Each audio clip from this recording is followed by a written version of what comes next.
জুলাই আগস্টের মধ্যে নির্বাচন সম্ভব কিনা এবং এর পাশাপাশি আওয়ামী লীগের বিচারের ক্ষেত্রে যে প্রসঙ্গটি নিয়ে আসলেন তুহিন খান।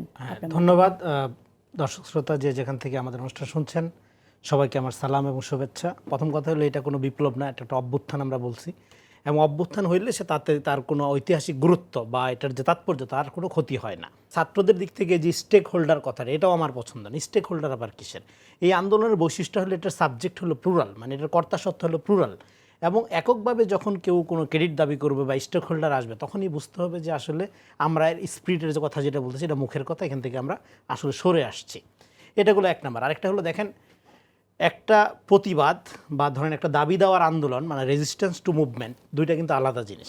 আপনি একটা প্রতিবাদের জন্য নামলেন এবং সেই প্রতিবাদকে কেন্দ্র করে ধরেন একটা নেতৃত্ব গড়ে উঠলো, কিন্তু সেটা মুভমেন্ট যখন করতে হয়, যখন সেটা মুভমেন্টে আপনার গড়ায়, তখন কিন্তু সাংগঠনিক বা সংগঠিত রাজনৈতিক শক্তিগুলোর একটা দরকার পড়ে। ফলে এই মুভমেন্টে ছাত্র জনতা যেটা করছে, বা ছাত্ররা যদি পার্টিকুলারলি বলি, তারা তো একটা প্রতিবাদ করতে গেছিলো। তারা তো আসলে যেটা করতে গেছিলো সেটাকে বলে রেজিস্ট্যান্স, যে আমরা কোটা ব্যবস্থা একটা পরিবর্তন চাই।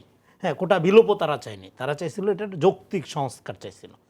তো সেই যে রেজিস্ট্যান্সটা, সেই যে প্রতিবাদটা, সেই প্রতিবাদ থেকে এটাকে আন্দোলনে রূপান্তর করার যে প্রক্রিয়া, সেই প্রক্রিয়ার মধ্যেই কিন্তু আপনার ধরেন যে জনসমর্থন এবং রাজনৈতিকতার যে ব্যাপারটা সেটা গড়ে উঠছে। আরেকটা জিনিস হলো এই গড়ে ওঠার ক্ষেত্রে বিরোধী দলগুলো অনেক বেশি কার্যকর ভূমিকা পালন করছে। কেননা এই আন্দোলনের স্টেক হোল্ডার নিয়ে যখন ভাগাভাগি হয় তখন আমি একটা প্রশ্ন সবাইকে করতে চাই।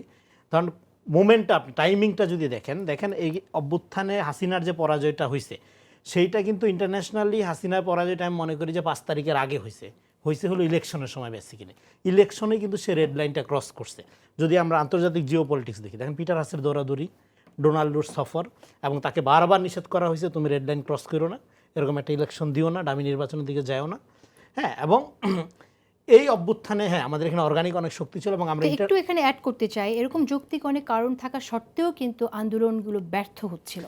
আন্দোলন ব্যর্থ হওয়ার ওই জায়গাটাই আমি আসতে চাচ্ছি যে আন্দোলন তাহলে কেন ব্যর্থ হচ্ছে। আন্দোলন ব্যর্থ হচ্ছিল যে ধরেন এতদিন যখন মার খাচ্ছিল বিএনপি জামাত, ধরেন জামাত শিবির সন্দেহ কাউকে পিটায় মারাটা একটা সামাজিক বৈধতা অর্জন করছে, ছাত্র দলের ছেলে ক্রসফায়ারে মারা যাচ্ছে, মিডল ক্লাস মনে করছে ও বিএনপি করে, আচ্ছা আওয়ামী লীগ মারতেছে, আওয়ামী লীগ বিএনপির ঝগড়া আকারে দেখা হয়েছে, এবং মিডল ক্লাস ডিটাচ ছিল পলিটিক্স থেকে।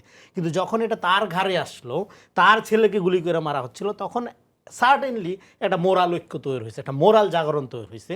সেই জায়গায় আমি আসতেছি, মোরাল জাগরণ তৈরি হওয়ার মধ্যে দিয়ে মুভমেন্টটা কীভাবে তৈরি হলো। তাহলে এটা প্রতিরোধের আন্দোলন ছিল, প্রতিবাদ ছিল, প্রতিবাদ থেকে মুভমেন্টে কীভাবে আসলো আমি সেই জিনিসটা বলার চেষ্টা করতেছি। মুভমেন্টে আসলো আসলে রাজনৈতিক দলগুলো মুভমেন্টের মধ্যেই ছিল। এরকম একটা ইলেকশন হইলো, বিএনপির উপর ক্র্যাকডাউন চালানো হলো, বিএনপির বেশিরভাগ নেতাকর্মী হয় জেলে আর না হয় পালাতক তখনও পর্যন্ত। তখন কিছু কিছু লোককে জামিনে ছাড়া হচ্ছে, আর বেশিরভাগ লোক মাঠে ঘাটে নদী নালায় জঙ্গলে নৌকাতে ঘুমাচ্ছে। তার মানে কি তারা একটা মুভমেন্টের মধ্যেই আসছে, এবং নেতাকর্মীরা বের হয়ে আবার মুভমেন্ট সংগঠিত করার আয়োজনের মধ্যে আছে। তার মধ্যেই এই প্রতিবাদের আয়োজনটা তারা দেখলো যে ছাত্র জনতা নিয়ে আসতেছে। ফলে তখন তাদের এখানে ঝাঁপায়ে পড়া ছাড়া আর তো কোনো অপশনই নেই, কারণ তারা তো আন্দোলনের মাঠেই আছে।